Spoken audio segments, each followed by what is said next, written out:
여러분은 먹기 위해서 사십니까? 아니면 살기 위해서 먹습니까? 무슨 아침부터 뚱딴지 같은 소리만 하냐 생각할지 모르지만 참 중요한 문제입니다. 그죠? 중요한데 말을 하면 또 별로 가치 없는 사람처럼 보이는 묘한 일입니다. 요즘 TV 프로그램을 보시면 여러분 특색이 과거하고는 많이 다른데요. 예전에는 요리 프로그램이 많이 있었습니다. 음식을 만드는 과정, 또 이렇게 만들어라 저렇게 만들어라, 뚱뚱한 여자분 나와가지고 막 얘기했지요. 또 뭐 요즘도 요리사들이 있습니다만 백아무개라는 사람도 아주 유명하지요. 그런데 요즘이 과거와 다른 점이 있다면요, 예전에는 만드는 것만 방송을 했는데 요즘은 만드는 것보다 뭐가 더 많아요? 먹는 방송이 더 많아요. 예전에 먹는 것을 방송으로 내보내리라고는 생각도 못했었는데, 예. 요즘은 만드는 것도 만드는 거죠. 먹는 것 얼마나 맛있게 잘 먹느냐, 이런 걸 또 방송으로 하는 먹방이라는 거 들어보셨나요? 메이드 인 코리아 중에 하나라고 그러죠. 세계 다른 어느 누구도 이걸 방송으로 내보낼 거라고는 생각을 못했다는데 한국인들은 유튜브를 통해서 먹방을 방송을 하고 인기를 얻지요. 많은 사람들이 맛있는 음식 찾아다닙니다. 1시간, 2시간도 좋아요. 가서 먹고 오는 것으로 즐거움을 삼는 분들이 많이 있습니다. 그렇지 않은 분들은 그런 분들을 또 비방하지는 마십시오. 그 나름대로 그것도 중요한 일입니다. 선과 후의 차이는 있겠지만 아무튼 사람을 포함한 모든 생명체는 먹는 것이 참 중요합니다. 그리고 먹는 데서 오는 기쁨도 무시할 수 없습니다. 우주를 가는 분들이 뭐 캡슐 같은 걸로 음식을 대신한다. 그걸 평상시에는 절대 먹질 않죠. 왜냐하면 배도 부르고 영양도 채워줄지 모르지만 먹는 그 즐거움, 이건 너무나 큰 것이기 때문에 그렇습니다. 그런데 여러분, 우리가 믿는 하나님도 먹는 걸 무시하지 않습니다. 하나님 자신도 먹는 걸 매우 중요하게 생각하십니다. 우리가 매일 외우며 되새기는 주기도문에도 보면 주님이 뭐라고 가르쳤어요? 오늘 우리에게 일용할 양식을 주옵시고 기도하라고 그랬습니다. 먹는 걸 위해서 기도하셔야 됩니다. 애굽 땅에서 탈출한 이스라엘 백성이 40년 광야를 지나는 동안에 하나님께서 매일매일 떡과 만나와 메추라기를 허락해 주셨습니다. 먹게 만드셨어요. 육신을 입고 이 땅에 오신 예수님 복음 증거하고 말씀 전하시다가 빈들에서 물고기 2마리 보리떡 5개로 5,000명을 먹이셨습니다. 우리 주님은 먹는 걸 무시하지 않습니다. 잘 먹도록 만들어주시는 우리 주님이십니다. 하나님은 자기 백성이 굶주리는 것을 기뻐하지 않으십니다. 원치 않으십니다. 구약을 대표하는 선지자 중에 한 사람이죠. 엘리야에 관한 얘기를 오늘 좀 해보고 싶습니다. 엘리야는 죽음을 경험하지 않고 병거타고 승천한 불의 선지자라고 우리가 알고 있습니다. 엘리야는 정말 대단한 사람이에요. 이름부터 엘리야가 무슨 뜻인 줄 아십니까? 혹시? 엘리야 그 이름의 뜻은요, 여호와는 하나님이시다. 이름에서부터 남달라요. 여호와는 하나님이시다.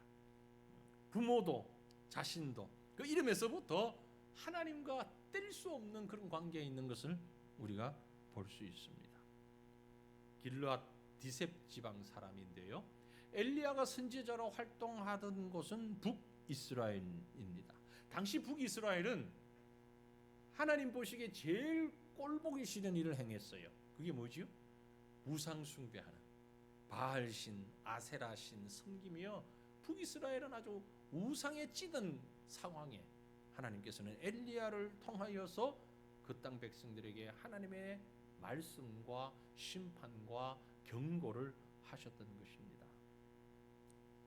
그 당시에 북이스라엘을 다스리는 왕이 아합 왕이었는데요, 하나님께서 엘리야에게 그 사명을 주셨어요.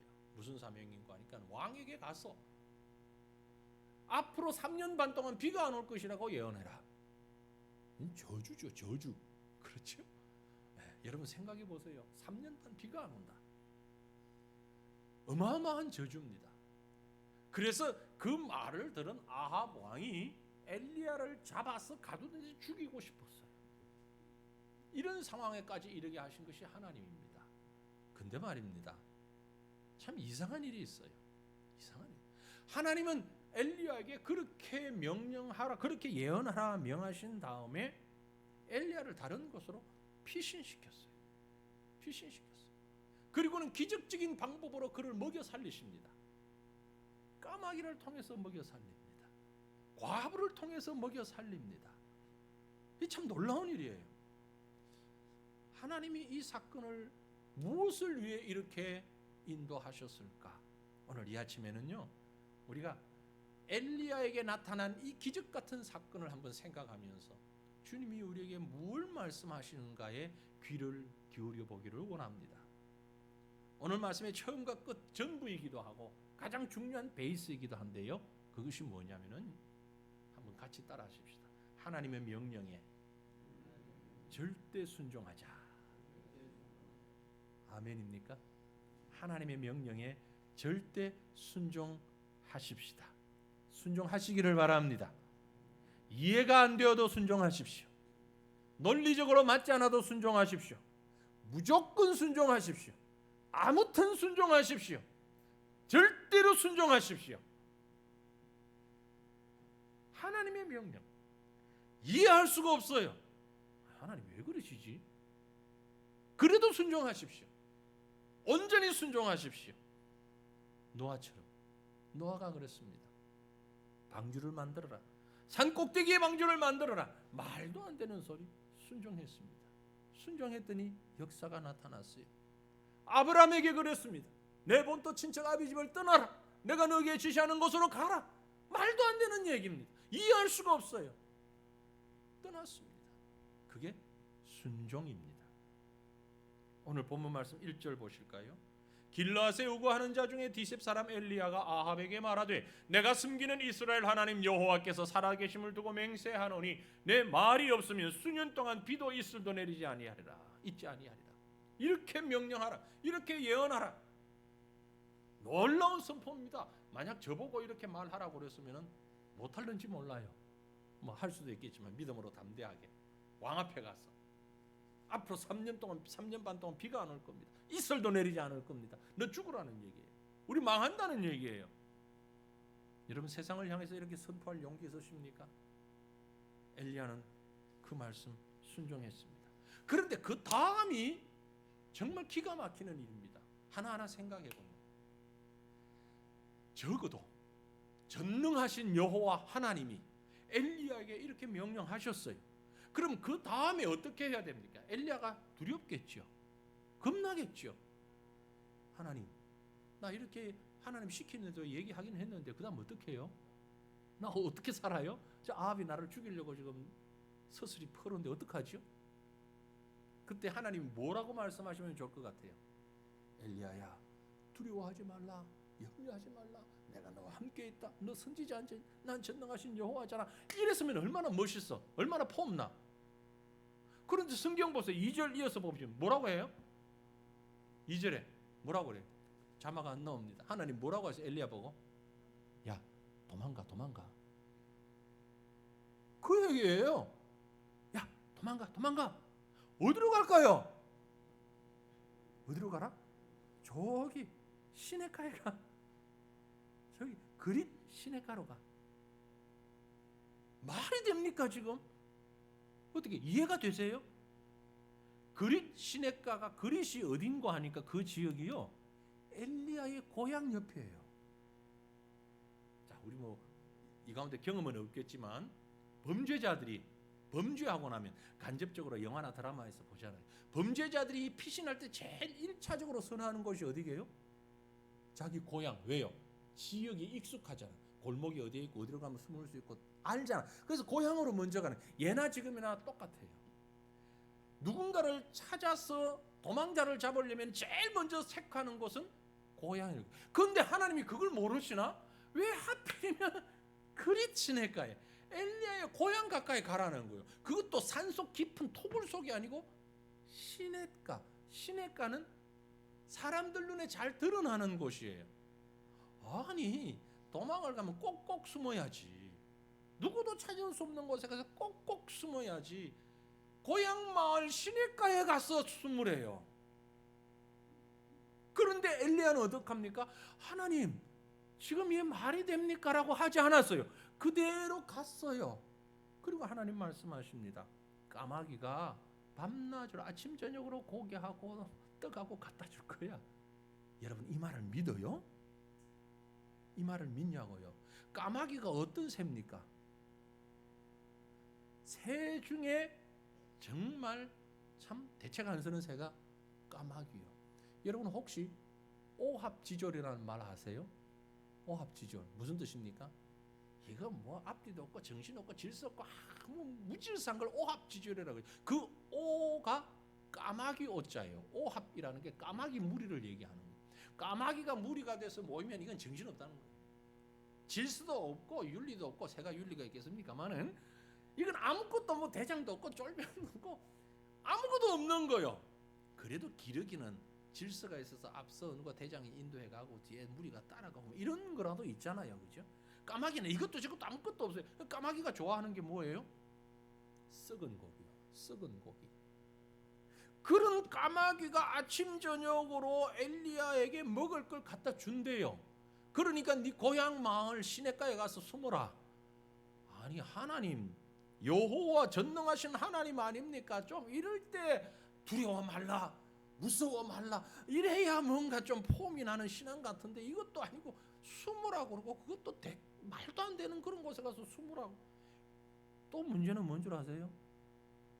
그곳에 갔더니 시냇가에 가긴 갔는데 비가 안 오니까 시냇물이 말라요. 조금 지나니까 하나님이 야 옮겨, 안 되겠다, 야 물 없어, 옮겨. 아니 뭐 하나님이 왜 이러시지? 옮겨. 어디로 옮겼어요? 우리가 읽지 않았습니다. 8절 이후에 보면 사르밧이라는 곳에 한 과부의 집에 가랍니다. 이야, 갈수록 태산이네. 사르밧이 어디입니까 여러분? 아합 왕의 연고지예요. 이젠 이거 뭐 산 넘어 산이잖아요. 처음에는 엘리야 너 고향 가까워 가라 그랬더니 이제는 아합의 연고지로 가랍니다. 또 가서는 어디에? 부잣집 방이 많으니까 거기 어디 들어가서 숨어 지내기 좋을 거다. 너 먹고 사는 거 문제 없을 거다. 아니에요. 과부 집에 가랍니다. 근데 그 과부는 찢어지게 가난한 과부예요. 먹을 게 없어요. 아들 하나 데리고 기름병에 기름이 다 떨어진 그런 과부의 집에 가랍니다. 하나님, 제가요 그 과부 집에 들어가면은요 내가 기둥서방인 줄 알고 동네 사람들이 욕할 텐데 아니 먹을 게 당장 없는데 어떡하라고 지금 그곳에 가랍니까? 이건 이리 봐도 저리 봐도 말도 안 되는 게 지금 한두 가지가 아니에요. 하나님 도대체 왜 이러실까요? 왜 그러신다고 생각하십니까? 간단합니다. 답은 간단합니다. 뭐 때문에? 순종하나 안 하나 보시는 거예요. 순종하라는 겁니다. 순종하라는 거예요. 사랑하는 성도들이요, 이해되고 합리적인 것을 따르는 것은 진정한 순종이라고 할 수 없어요. 도저히 이해가 안 되고 비합리적인 것에 순종하는 것이 진짜 순종입니다. 하나님의 명령이나 하나님이 하시는 일이 간혹 우리 머리로는 우리 가슴으로는 도대체 이해가 안 되고 앞뒤가 안 맞을지라도 명령에 순종하십시오. 그게 순종입니다. 이렇게 순종하는 저와 여러분 되시기를 축원합니다. 이게 믿음입니다. 그런 사람은 하나님이 책임지십니다. 그의 앞날도 그의 양식도 그의 자식도 하나님이 책임지십니다. 여러분, 환경 바라보고 주변 바라보고 순종하는 일을 포기하지 마십시오. 왜냐하면 내가 아무리 지혜로워도 나의 지혜로움은 하나님의 우둔한 미련함보다 못하다고 했습니다. 여러분이 아무리 명석해도 하나님의 방법보다 뛰어나갈 수 없습니다. 인정하십니까? 그렇다면 순종하십시오. 땅에서 잘 되기 원하십니까? 성공하기 원하십니까? 하나님 앞에서 인정받기 원하십니까? 사람들 앞에 인정받기 원합니까? 순종하십시오. 제가 하는 말이 아닙니다. 하나님의 말씀입니다. 잠언 3장 1절로 4절 말씀 우리 같이 읽겠습니다. 내 아들아, 나의 법을 잊어버리지 말고 내 마음으로 나의 명령을 지키라. 그리하면 그것이 내가 장수하여 많은 해를 누리게 하며 평강을 더하게 하리라. 인자와 진리가 내게서 떠나지 말게 하고 그것을 내 목에 매며 내 마음판에 새기라. 그리하면 내가 하나님과 사람 앞에서 은총과 귀중히 여김을 받으리리. 아멘. 장수하고 많은 해를 누리며 평강 더하기를 원하십니까? 하나님과 사람들 앞에서 은혜를 입고 귀중히 여김 받기를 원하십니까? 그렇다면 나의 법을 잊어버리지 말고 내 마음으로부터 나의 명령을 지키라. 순종하라. 이것이 주님의 말씀입니다. 믿으시길 바랍니다. 믿으셔야 합니다. 이것이 신앙입니다. 이 말씀 그대로 믿고 하나님과 사람들 앞에서 귀중히 여김을 받는 저와 여러분 되시기를 주님 이름으로 축원합니다. 왜 순종해야 하는가? 이유는 앞에서도 말씀드렸지만 또 다른 방향에서 말씀드리면 그 이유는 영적인 전쟁이기 때문에 그렇습니다. 저와 여러분이 영적 전쟁에서 승리하기 위해서는 하나님의 말씀에 순종해야 합니다. 군인이 전쟁에서 승리하려면 가장 중요한 명령이 있습니다. 돌격 앞으로. 돌격 앞으로. 돌격해야 됩니다. 나가야 됩니다. 소대장님, 저 사람들이 나보고 총 쏴요. 어떻게 갑니까? 그건 군인 아니에요. 돌격 앞으로 가는 거예요. 총알이 날라와도 가는 거예요. 마찬가지입니다. 우리도 전쟁 중입니다. 어떤 전쟁? 영적 전쟁입니다. 이 시대는 또한 마찬가지입니다. 영적 전쟁 중입니다. 하나님이 제일 싫어하시는 것이 뭔지 아십니까? 하나님이 가장 싫어하시는 것, 우상 섬기는 것이죠. 그렇습니다. 하나님이 북이스라엘을 멸망하시기 원하시는 이유는 바로 그것 때문입니다. 우상 숭배했기 때문이에요. 여호와 보시기에 악을 행하는 무리들이었기 때문에 그렇습니다. 열왕기상하, 역대상하 성경을 읽다 보면 모든 왕들에 대해서 두 가지 중에 하나로 평가합니다. 여호와 앞에서 악을 행하였더라. 여호와 보시기에 악을 행하였더라. 여호와 보시기에 선이 살았더라. 선이 행하였더라. 그 선과 악의 기준이 뭔 줄 아십니까? 정치 잘한 사람? 경제 부흥시킨 사람? 아닙니다. 나라 잘 지킨 사람? 아니에요. 누굴 보고 악한 왕이라고 그랬냐면은 우상 숭배하는 왕 보고 악한 왕이라고 그랬습니다. 누가 선한 왕이냐? 하나님 명령 순종한 왕이 선한 왕입니다. 왜냐하면 그 시대는 영적인 전쟁이기 때문에.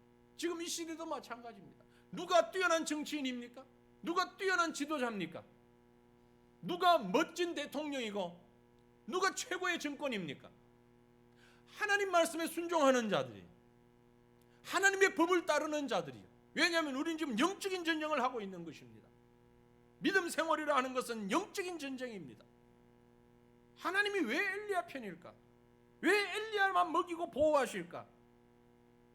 영적인 전쟁을 하고 있기 때문에 그렇습니다.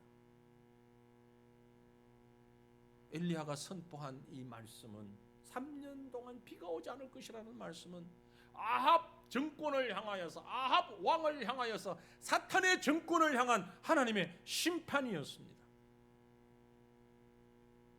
제가 요즘 좀 답답한 마음이 많이 있는데 누구 때문에 답답하냐면은 우리 성도들 때문에 답답해요. 여러분만을 얘기하는 게 아니라 대한민국 모든 성도들을 포함한. 왜 그런 거 아닐까요?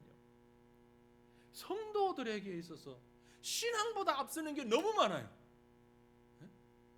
신앙보다 앞서는 게 뭡니까? 경제입니다. 신앙보다 앞서는 것이 사상이에요. 신앙보다 앞서는 것이 나의 행복이에요. 이건 아닙니다. 우리는 이미 영적인 전쟁에 패배하고 있다는 거죠. 하나님의 은혜가 아니면 아무것도 안 된다는 걸 아십시오. 하나님의 말씀에 순종하는 것이 가장 최선이라는 걸 아십시오. 같은 고향 사람이기 때문에 용납해 준다고요? 같은 학교 출신이기 때문에 용납하십니까? 어차피 다 도둑놈들인데 잘 살게 해주면 되지. 그게 최고입니까? 아닙니다. 아닙니다. 우리 모두는 지금 영적인 전투 가운데 있어요. 영적인 전투를 할 때 가장 중요한 게 있습니다. 꼭 있어야 되는 게 있습니다. 뭡니까? 전쟁할 때 꼭 필요한 게 뭐예요? 뭐죠? 무기. 그럼요. 무기예요. 무기 없이 어떻게 전쟁합니까? 우리는 무슨 무기를 가져야 됩니까? 우리의 무기는 뭐예요? 히브리서 4장 12절에 하나님의 말씀은 살아있고 활력이 있어 좌우에 날선 어떤 검보다도 예리하여 혼과 영과 및 관절과 골수를 찔러 쪼개기까지 하며 마음의 생각과 뜻을 판단한다. 이게 바로 하나님의 말씀이라는 무기입니다. 여러분, 이 시대에 승리하기 위해서, 이 시대에 좌로 우로 치우치지 않기 위하여 우리에게 필요한 것은 하나님의 말씀이에요. 말씀 붙잡지 않으면 우리는 인정에 쓸려 넘어집니다. 말씀 붙잡지 않으면 이런저런 인연에 넘어지고 마는 것이죠. 하나님의 말씀이 우리를 붙잡고 그 말씀만 가지고 영적 전쟁에서 승리해야 하는 것입니다. 많은 국민들이, 많은 성도들이 사상을 자꾸 따라갑니다. 말씀보다 더 앞서는 것 같아요. 나와 같은 사상을 가진 사람이 하면 다 좋고 다 옳은 것이고, 나하고 반대되는 사람이 행하면 다 틀린 것이고, 기준을 어디에다 두십니까, 여러분? 기준을 하나님의 말씀에 두시기를 바랍니다.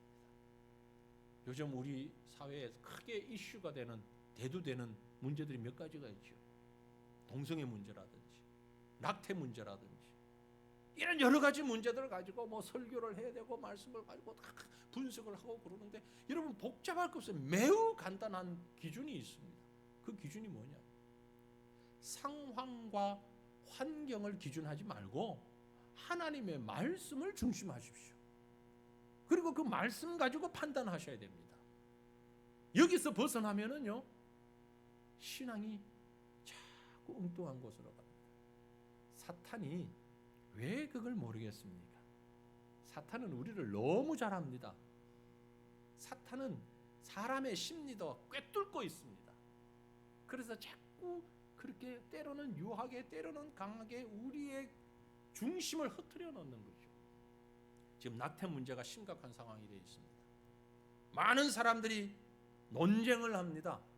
심지어 기독교인들까지도, 신학자들까지도 이걸 인정해야 된다, 동성애를 인정해야 된다, 이런 얘기들을 하고 있어요.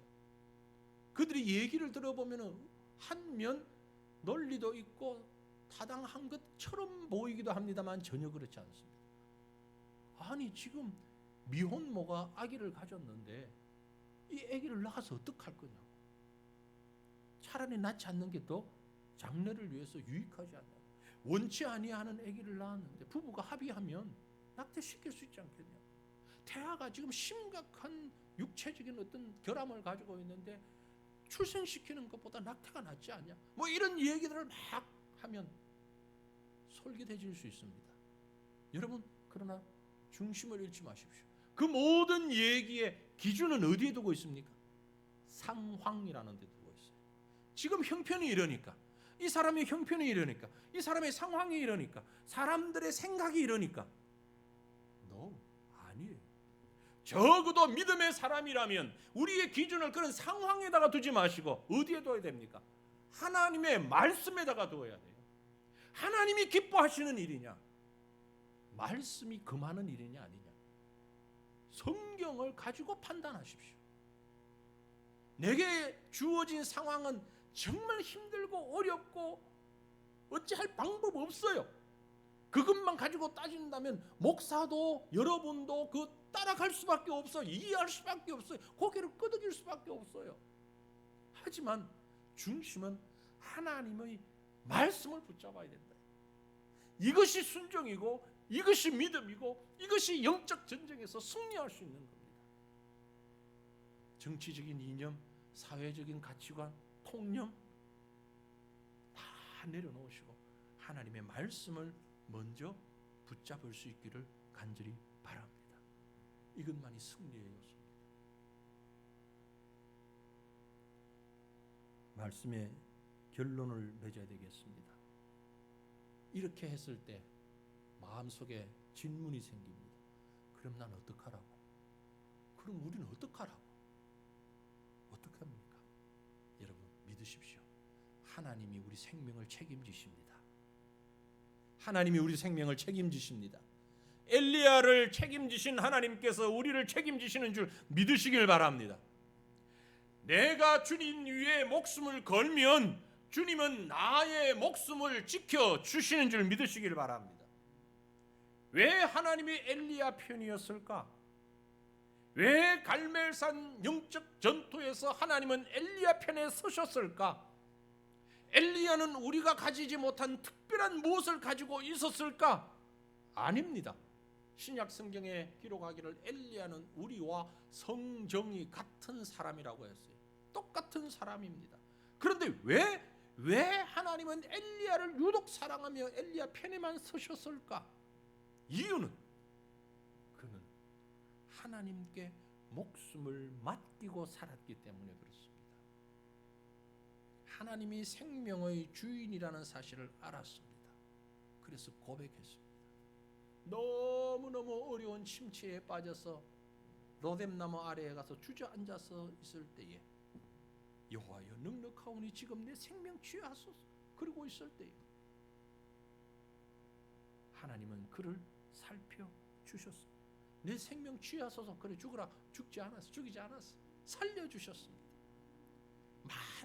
많은 경우에 우리는요 이런 상황이 되면 하나님 내가 죽겠습니다. 견딜 수가 없습니다. 더 이상 버틸 힘이 없습니다. 그리고는 스스로 무언가를 결단하려고 하는 어리석음 혹은 영적인 교만함을 가지기가 쉽습니다. 하지만 엘리야는 마지막까지 가서도 하나님 내가 죽을 지경인데 하나님이 알아서 하십시오. 자신의 목숨을 하나님께 맡겼습니다. 보세요. 열왕기상 19장 4절 5절 말씀인데요. 자기 자신은 광야로 들어가 하룻길쯤 가서 한 노뎀나무 아래에 앉아서 자기가 죽기를 원하여 이르되 여호와여 넉넉하오니 지금 내 생명을 거두시옵소서. 나는 내 조상들보다 낫지 못하니이다 하고 로뎀나무 아래 누워 자더니 천사가 그를 어루만지며 그에게 이르되 일어나서 먹으라 하더라. 보세요. 하나님 나 이제 도저히 못 견디겠어요. 나 죽겠어요. 나 죽을랍니다. 하나님 내 생명 거두어 가십시오. 아무것도 못하겠습니다. 완전히 다운됐어요. 우리 같았으면 내가 만약 하나님이라면 그럴 리 없지만 우리 같았으면 이런 상황에서 와서 뭐라고 할 것 같아요? 야 이 녀석아 네가 선지자야? 너 지금 정신 차려. 선지자야 선지자. 내 종이야. 빨리 일어나. 정신 차리고 힘내. 그리고 감당해야지. 이게 아마 우리 보편적인 사람들의 반응일 거예요. 근데 하나님이 엘리야에게 오셨어요. 한마디도 야단치지 않았습니다. 죽여주십시오. 죽여주십시오. 이게 말이나 돼요? 지금 선지자가 힘든다고. 물론 힘든다고. 그래도 선지자가 목사가 하나님 나 죽겠습니다. 나 죽여주십시오. 어느 목사님은 그런 얘기를 우스개로 얘기를 합니다. 건축하면서 돈이 수십억 빚이졌는데 너무너무 힘들어가지고 새벽기도 때 하나님 지금 예수님 오시면 안 돼요? 그럼 빚 안 갚아도 되는데 그렇게 기도했다는 얘기를 합니다. 그래도 뭐 바른 건 아니겠지만 오직 힘들었으면 그랬을까? 그죠? 이런 엘리야를 향하여서 주님 어떻게 하셨어요? 오셨습니다. 야 이 못난 놈아 책망하지 않았습니다. 만져주셨습니다. 그래 자라. 그리고 먹을 것 주셨습니다. 일어나니까 또 먹을 것 일어나니까 먹을 것 줍니다. 그리고 또 자라. 다독여 주십니다. 만져주셨다는 얘기는 그런 뜻이 먹고 자고 일어나서 또 먹고 또 자고 또 일어나서는 먹고 또 자고. 여러분 지치고 힘들 때 최고의 약이 뭔 줄 아세요? 먹고 자는 거예요. 많이 힘드시거들랑 먹고 자고 하십시오. 이게 하나님이 쓰신 방법이에요. 한 가지는 책임 못 집니다. 살찌는 건. 어쨌든 먹고 자고 또 자고 일어나서 먹고 또 자고 일어나서 먹고 쉬는 거예요. 하나님은 쉼을 허락하셨어요. 쉼을 주신 거예요. 사랑하는 성도들이여, 하나님은 참 이상한 방법으로 우리를 먹이십니다. 그러므로 무엇을 먹을까, 무엇을 입을까, 무엇을 마실까 염려하지 말라 그랬어요. 그냥 주시는 대로, 하나님 주시는 대로 먹고 쉬고 힘을 얻으시면 되는 겁니다. 얼마나 힘드십니까? 그래요. 지금 거의 1년 가까이 우리나라는 물론이고 전 세계가 코로나 팬데믹으로 고통 가운데 있습니다. 힘들어요. 장사하는 분들은 그 나름대로 힘들고, 자영업 힘들죠. 식당 하는 분들은 손님 없어 힘들고, 식당 가고 싶은 사람은 또 못 가서 힘들고, 회사 다니는 사람도, 회사를 운영하는 사람도, 방역하는 사람도, 정치하는 사람도, 따라가는 사람도 다 힘들어 지칠 대로 지쳐 있습니다. 야기적이 안 된다는 소리만 들리고, 거기에 우리 개개인적으로 지금 뭐 주택 문제, 의식주 문제, 뭐 한두 가지가 아닙니다. 때로는 어떤 분들은 너무 힘들어서 갈 곳이 없고, 더 이상 피할 곳도 없어서, 아이고, 나 이제 끝났습니다. 더 이상 살 용기가 없고, 힘도 없고, 능력도 없고, 난 이제 끝입니다. 그런 마음을 가졌다 할지라도 한 가지만 기억하십시오. 하나님께 다 맡기십시오. 그리고 그 말씀대로 순종해 보십시오. 말이 되든 안 되든, 이해가 되든 안 되든 하나님께 생명까지도 맡겨보십시오. 하나님, 내가 죽겠습니다. 하나님이 알아서 하십시오. 생명까지 맡길 정도면 뭘 못 맡기겠습니까? 자산, 재산, 자녀들, 건강, 그게 무엇이든지 간에 더 이상 할 수 없다고 생각되는 그 모든 것 주님 앞에 내려놓으십시오. 그리고 순종하십시오. 우리의 필요를 채워주시는 이는 여호와 하나님이십니다. 그리고 그 순종 앞에 영적인 전쟁 가운데 승리가 있고 하나님의 위로가 우리에게 넘칠 때 우리는 다시 일어나게 될 것입니다. 엘리야를 책임지신 하나님께서 여러분을 책임져 주실 줄 믿고 믿음으로 한 걸음 한 걸음 나아가는 저와 여러분 되시기를 주님 이름으로 축원합니다.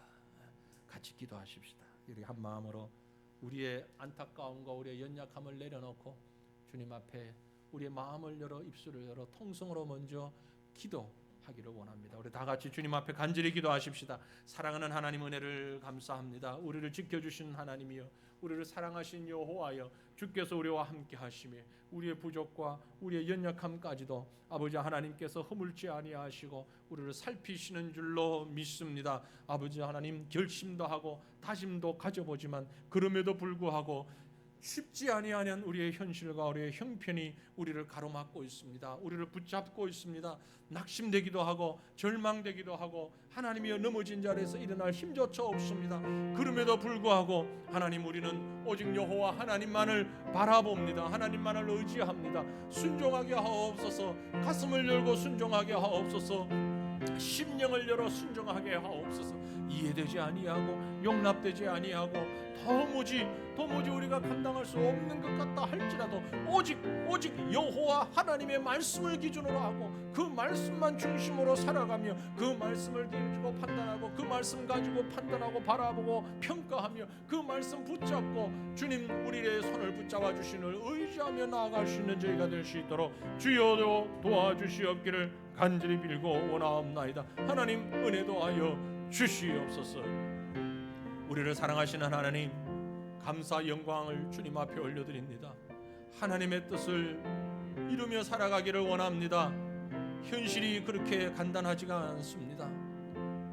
수고의 땀을 흘려도 부르짖고 발부둥쳐도 해결되지 않는 현실들이 너무나 많습니다.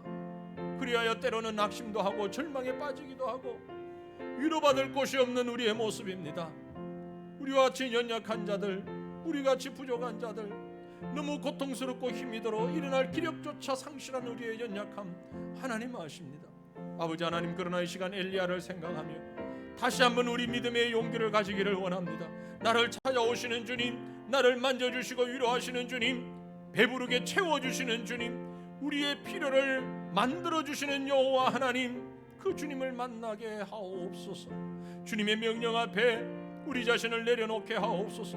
순종하는 믿음 허락하여 주옵소서.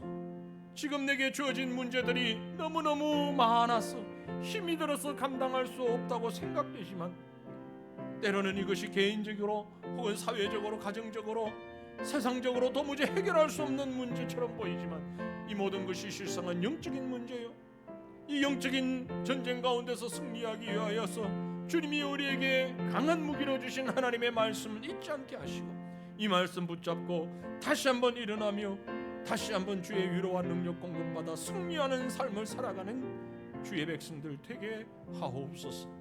오늘 우리 하나님을 찬양하오며 나를 위해 십자가를 지신 우리 구주 예수님 이름으로 기도 올리옵나이다. 아멘.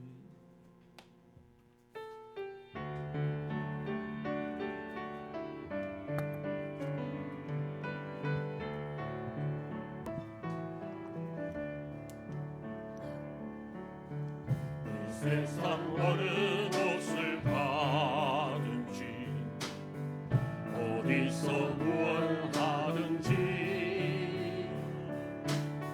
주님과 동행할 때 기쁨 얻으리. 주님의 축복이 있으리.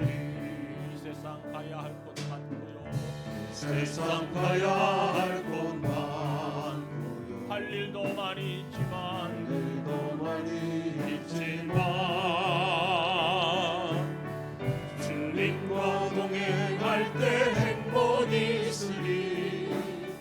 주님의 축복이 있으리.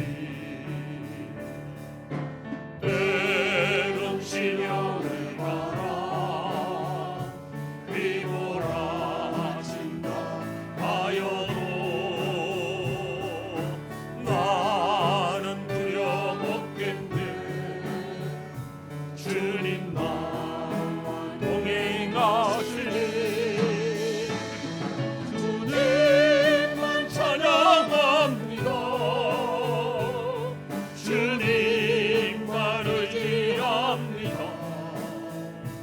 나의 생명 가는 그날 주님 나와 동행하시니. 때론 시련의 바람 휘몰아친다 하여도 때론 시련의 바람 휘몰아친다 하여도 나는 두려웠겠네. 주님 나와 동행하시니 주님만 찬양합니다. 주님만 의지합니다. 나의 생명 가는 그날 그때까지 나는 주와 동행하리라. 나의 생명 다하는 그날 그때까지 나는 주와 동행하리라.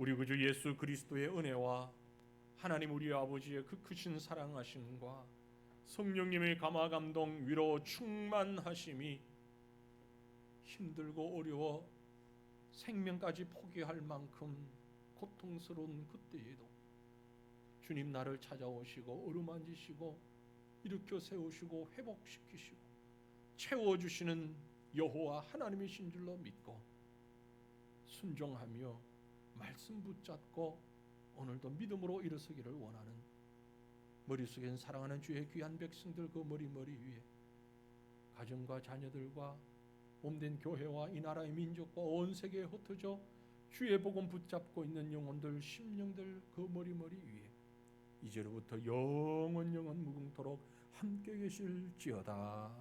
아멘.